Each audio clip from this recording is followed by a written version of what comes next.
Naniniwala ang ilang kongresista na papanigan ng Korte Suprema ang Kamara hinggil sa mga petisyong may kaugnayan sa impeachment case laban kay Vice President Sara Duterte.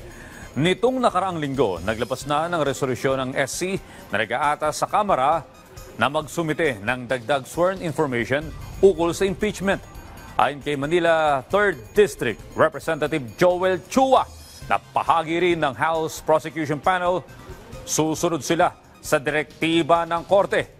Muli rin nang iginiit na nakaayon sa konstitusyon ang lahat ng ginagawa nilang hakbang. Hiling pa ng mga kongresista sana'y madesisyonan na ng kataas-taasang hukuma ng mga petisyon sa lalo madaling panahon.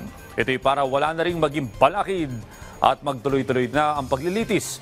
Pero kahit wala pang pasya ang Korte, binigyan diin ng mga mababatas na pwede pa rin ituloy ang trial. Wala pong dahilan para antayin ng Senado kung ano po ang magiging desisyon ng Korte Suprema dahil wala naman pong TRO na nilalabas.